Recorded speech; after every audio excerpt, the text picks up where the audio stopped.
So our second presenter for today is Judson Reid.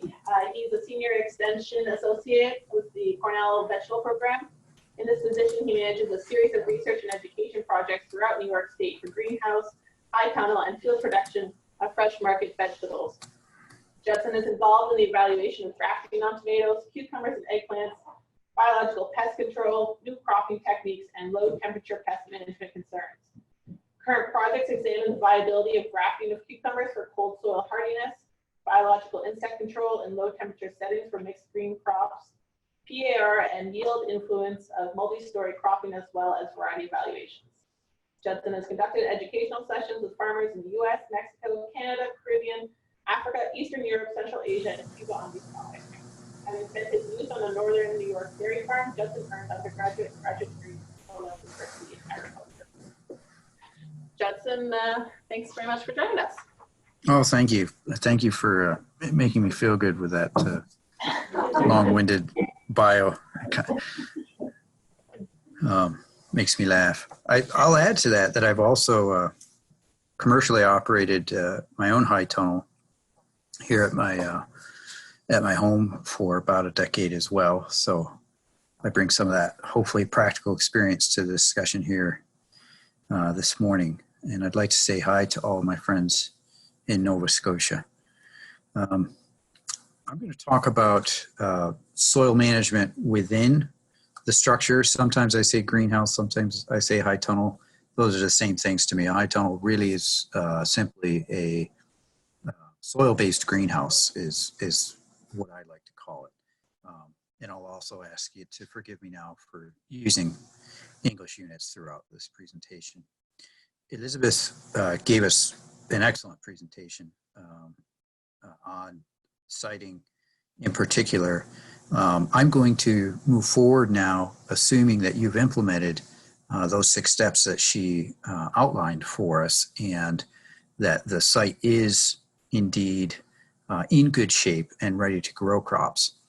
And I'm going to focus on growing tomatoes primarily for a few reasons. Number one, it's the most common crop that we have growing in high tunnels in the northeast part of the US. And I also like tomatoes as a crop. In some ways, they are a bit of a canary in the coal mine in terms of if something is going wrong in the soil, it manifests itself fairly rapidly in the tomato crop, both in the fruit quality and the foliage. And then it's also a very plastic crop in terms of how we're able to manipulate it and respond. So even though things go wrong and show themselves in a tomato nutritionally very quickly, we also have the opportunity to correct it. Other crops, fruiting vegetable crops, that's not the case. For example, say peppers or eggplants, which are much more slow growing. And then I think we're going to hear about berries this afternoon, and perhaps many of you are interested in growing berries in protected settings, as you should be. Correcting nutritional issues in those crops, particularly during the fruiting stage, is much more of a challenge. So I'll be using tomatoes here, but hopefully the concepts I'm sharing you can apply to other crops as well, and not just fruiting vegetables. Now, what we can see here is a determinate crop of tomatoes. So in other words, a shorter crop of tomatoes.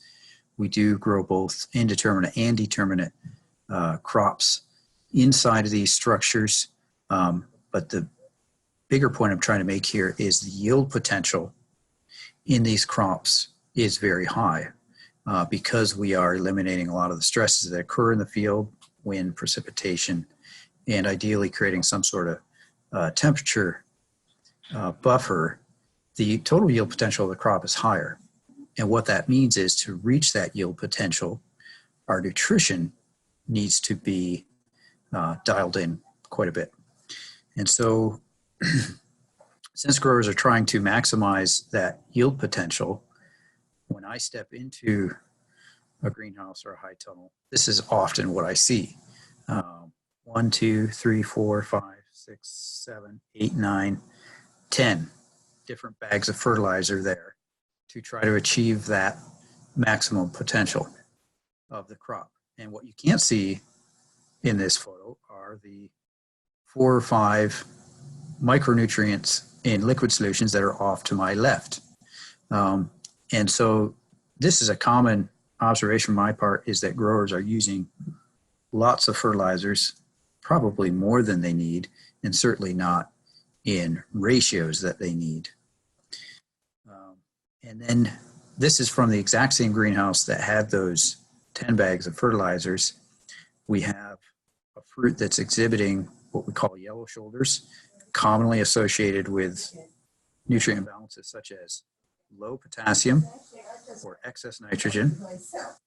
The other thing I'll point out here is that this is the only pollinated fruit on a cluster that originally would have had about maybe 4 or 5, possibly 6 fruit there. So the solution to high tonal productivity in terms of nutrition is not more. It is more along lines of balancing what we do have in the soil or what we're adding to the soil to ideally maximize that yield. So where do we begin with this? We begin with a soil sample. And the young woman in this photo is taking a soil sample. I assume that Perennia would be able to help you have your soil sampled in your province and analyzed there as well. Is that correct? Yeah, and that's all I'm Rosalie or Jen? I assume it is.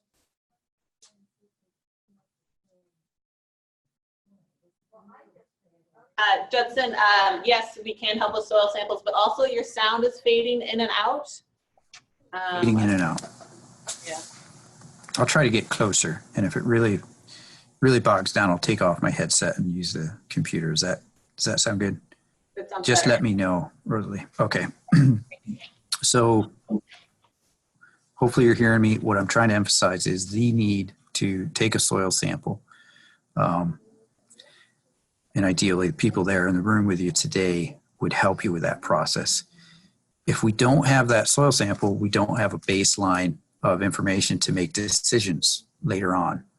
And really what we're talking about here is making decisions that are based on information. So we've got to start with that information with a soil test. This is what a common soil test looks like with farms that I work with. And I want to direct your attention to a few points in particular. Phosphorus, again, here in pounds per acre, you may prefer other units, but I'm looking at pounds per acre here and reported as low on my soil test. My potassium here is 160 and my calcium at 4,500. My magnesium is at about 600. So what I'd like to point out is that these 2 lines here, calcium and magnesium, are high. My organic matter is at 4.9%. And the other thing I'd like to draw your attention to here is the soil pH is 6.5.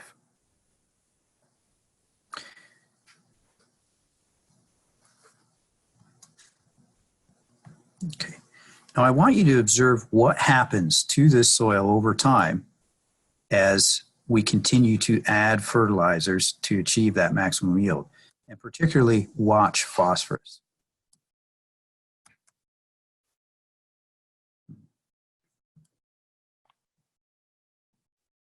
Okay, so I went from about 2 pounds per acre now to 21 pounds. And 2 to 20 may not sound like very much, but it is 10 times the amount. And so now I've gone from being in the low category up to very high. My potassium is staying around 300 pounds per acre. My calcium continues to climb, now approaching around 6,000 pounds per acre. While this is going on, my organic matter is increasing. Now I'm at 5.4%, and my soil pH is at 7%. Continuing to move forward, I am at 130 pounds now per acre for my phosphorus, and my potassium, you'll notice, is dropping. I'm at 114 pounds per acre, while calcium continues to climb. Magnesium is maintaining steady, and my soil pH now is at 7.4. Soil pH continues as I continue soil sampling. This is season after season of continual tomatoes inside of a high tunnel. My phosphorus is at 182 pounds. Now my calcium is now at 10,000 pounds per acre. My organic matter is now 7.1. So organic matter is going up, soil pH is going up, phosphorus is going up, and calcium are going up. Remember, I started out with 2 pounds per acre of phosphorus. Now, after a few years of adding fertilizers, and it doesn't matter whether it's conventional or organic, my phosphorus is close to 700 pounds per acre. So that's over 30 times the value of what I started with, and I'm still very high. Now, is that a good thing? Not really. And my calcium is at 16,000 pounds per acre. My soil pH is 7.8. My organic matter is near 12%. So a few important concepts to take away from here is that phosphorus, calcium, soil pH tend to go up over time anytime that we cover the soil and exclude precipitation and continue to add fertilizers to that. That creates a dangerous situation for us. Okay, moving forward. The next piece of information that we can use to inform our decisions beyond soil testing is foliar sampling. So the young woman that you see here is foliar sampling, and she just has a bag here, similar to, say, a sandwich bag, and she's pulling off the first fully expanded new leaf off of that crop. She's going to fill up, get about a pint of leaves in volume.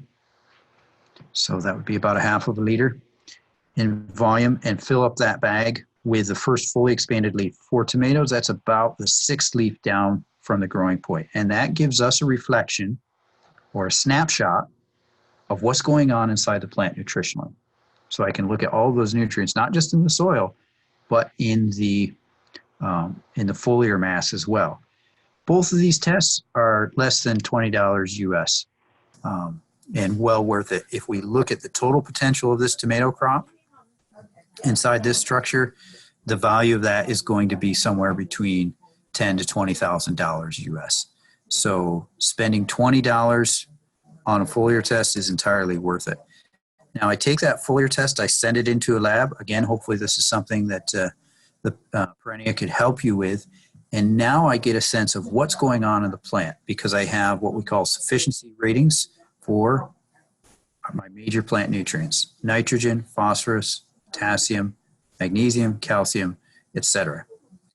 And if I see that I am low in any one of those, I can respond with my fertigation system to correct those problems in season before I get to that yellow looking tomato and all those flowers dropping.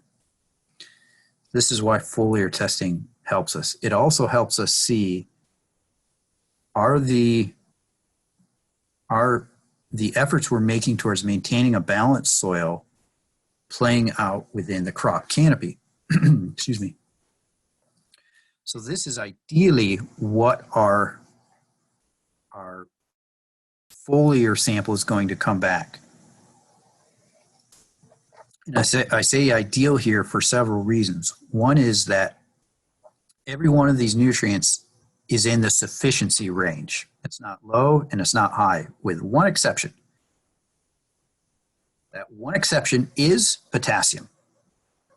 And potassium is, without a doubt, the nutrient that we struggle with most in high tunnel vegetables. And so I'm happy to see it on the high side because I know over the course of a season, as I continue to harvest, my potassium is going to drop. And we really struggle with keeping that high. That's an ideal foliar result for me. Now, I can begin to piece together how my nutrient management is going over the course of a season by taking multiple foliar samples. And this is what we have here is one of our cooperating farms sampling on May 29th, 25th of June, 26th of July, that should say. So you begin to see what's happening on either a monthly or a biweekly basis within the crop. And I can tell when people are fertilizing. So during the vegetative stage of tomato production, these two solid bars represent where I want my nitrogen to be. And I am there most of the time, although it's dropping. Here the farmer has applied some type of soluble nitrogen and it spikes, and then I can see it dropped again. But I really want to draw your attention here to the potassium. Excuse me. The potassium really looks like a boomerang on my foliar tests, and we have a constantly decreasing level until at which point the farmer applies some type of soluble potassium, likely potassium sulfate, and I see a spike again. But the problem is the amount of time that I spend away from my sufficiency rating here. And as that potassium is low, several things are going to happen. The worst is I'm going to set less flowers or retain less flowers. And so this corrective action is great, but it came too late. So I want to move on next to some other problems we see nutritionally in high tunnels. Let's say I do know that I'm going to struggle with potassium. So I try to push my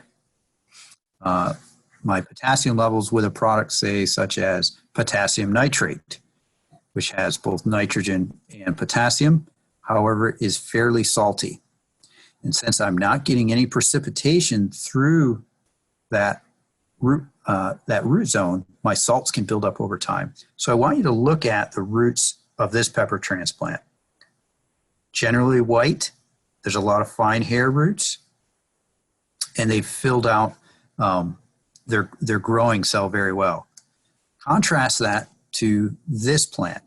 Now, I want to draw your attention here to these brown spots within the root mass. Excuse me. And hopefully you can see those. I understand sometimes colors don't come through very well in these PowerPoints. But take my word for it, there's some brown spots here. What those are spots where the roots are being burned back by high salts, which we generally measure through something called electrical conductivity, because salts in solution conduct electricity, and then we can measure the concentration of salts. So we call that EC for electrical conductivity. And I would be very surprised if our next speaker does not devote some time to EC and substrate, because it's critical there. It's actually critical in soil-based systems too, where we're eliminating precipitation. So as those salts burn back our roots, particularly the finer root hairs, the plant is not able to take up nutrients as well. And then ultimately we can get a situation like this where the plant really only has a couple of fresh small white roots to uptake nutrients, and we can bet that our crop yield is going to suffer dramatically. So I've stressed the importance of soil testing, of foliar testing, and I would also like to stress the importance of water testing.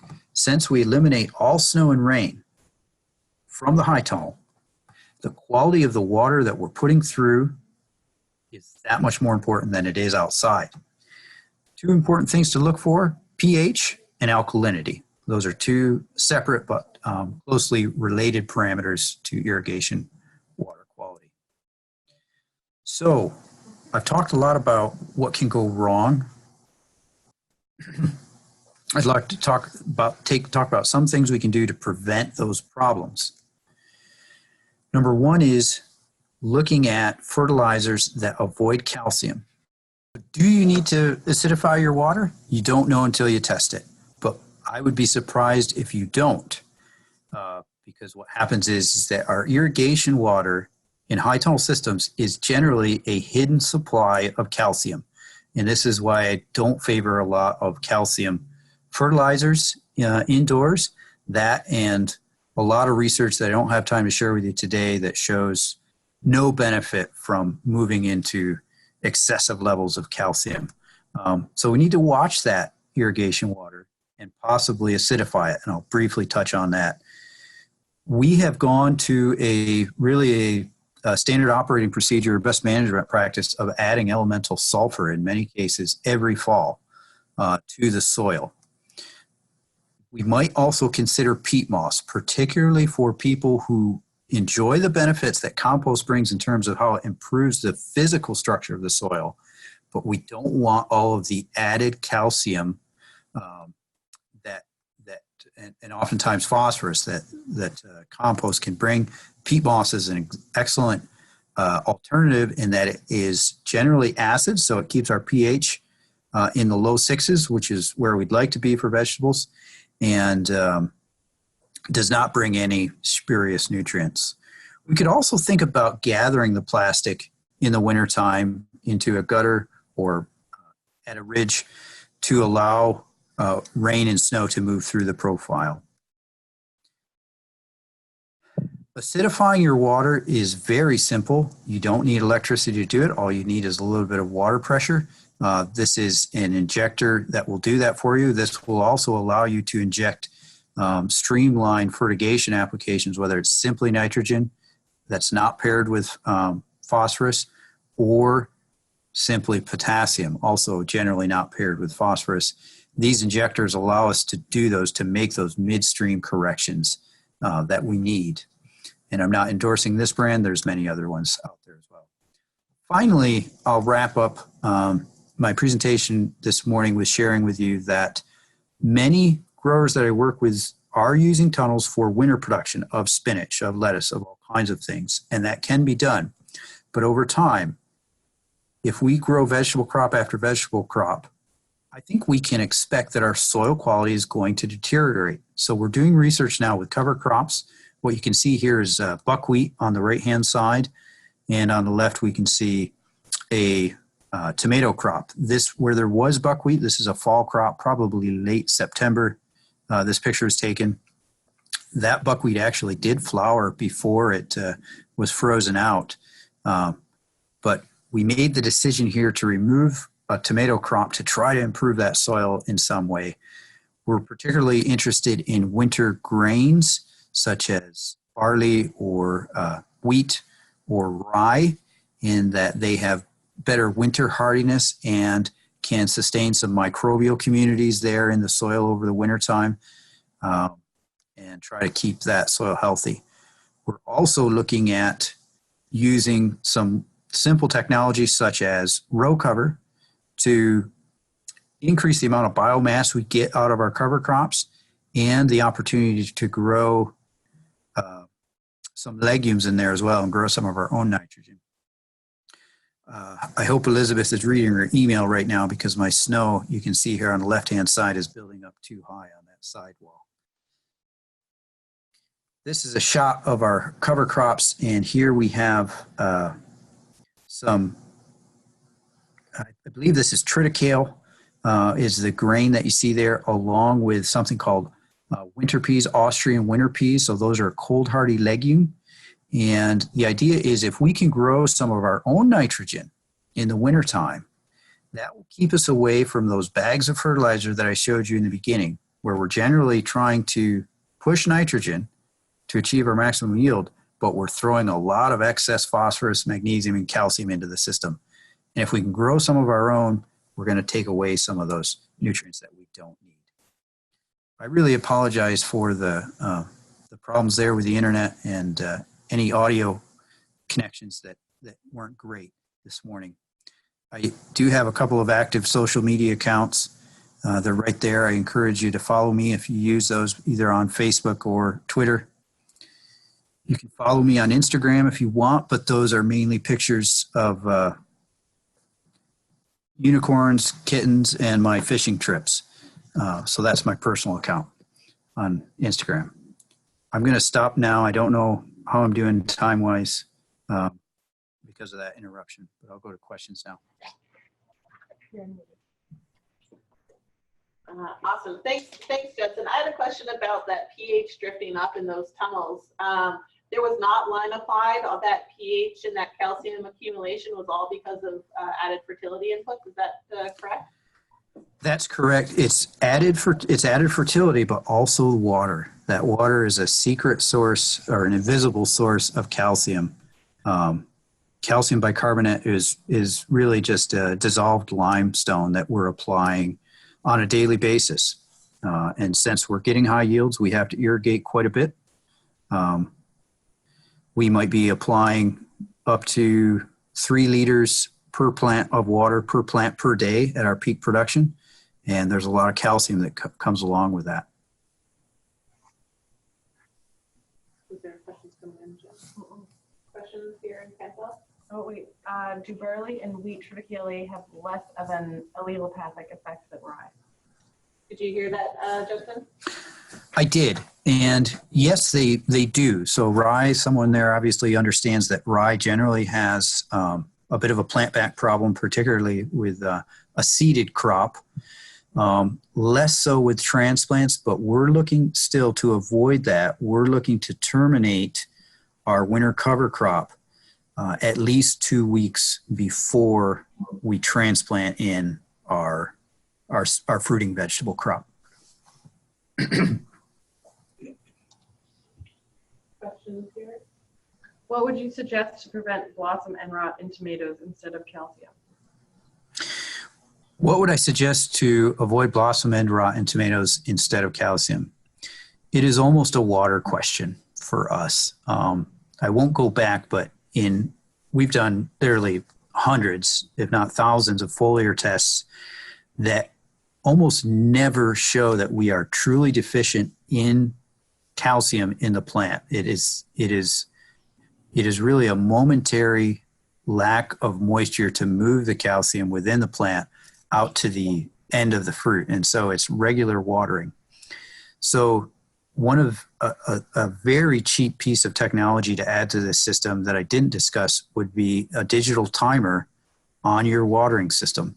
And so for $40 or $50, I can buy a thread-on digital timer that has a valve that will open and close for however long I want it to, for 1 hour a day at 10 a.m. or 1 hour at 10 a.m. and 1 at 2 p.m., whatever I decide I need. That digital timer will prevent more blossom end rot than any bag of calcium ever will. Okay. And then we have a question about using gypsum as a source of calcium. Yes, and so we have used gypsum in situations where we needed calcium, but obviously we didn't want to drive pH. So in the event that you have a low pH soil, and I did look up, there are some low pH soils in Nova Scotia, so I'm aware of that. If you have a low pH soil and you do have irrigation water that is not high, then you may want to add some calcium to that situation, and gypsum would be an excellent option. And we generally view gypsum as a good soil conditioner as well for improving physical properties, tilth of soil. Okay, I've got one more question on the chat. Are levels of calcium, pH, and potassium the only 3 issues you commonly see? So our pH, calcium, and potassium, the only 3 issues that we see? No. The most common nutrient deficiency actually turns out to be a micronutrient, which is manganese. And manganese is generally, uptake in the plant is generally related to soil pH. So I guess pH is probably the most common because pH influences manganese uptake. Following manganese, the most common deficiency by far is potassium, and then after that, I would say it's magnesium. Those are issues, and then nitrogen. It's surprising how often people tank in nitrogen. For organic growers, you may be surprised to learn that we actually see excess nitrogen. I'm sorry. We see excess nitrogen early in the season because we generally are front loading the system with some form of organic fertility. It could be soybean meal, it could be peanut meal, feather meal, blood meal, but generally those organic sources of nitrogen are not as soluble. So as growers, we have to front load the system with, say, 50, 75% of our total nitrogen budget for the year in a bulk form. And what happens is that a crop like tomato takes up a lot of nitrogen early on, and I actually have excess nitrogen early in organic systems, which delays flowering and creates too much vegetative growth. That's a common problem too. So for the organic growers, it is a challenge to find a soluble source of nitrogen that you can release in smaller pulses throughout the season. That's all the questions on the Great. chat. Thanks very much, Judson. If there are other questions, again, you can email Jen and I, and we will get them to Judson to answer.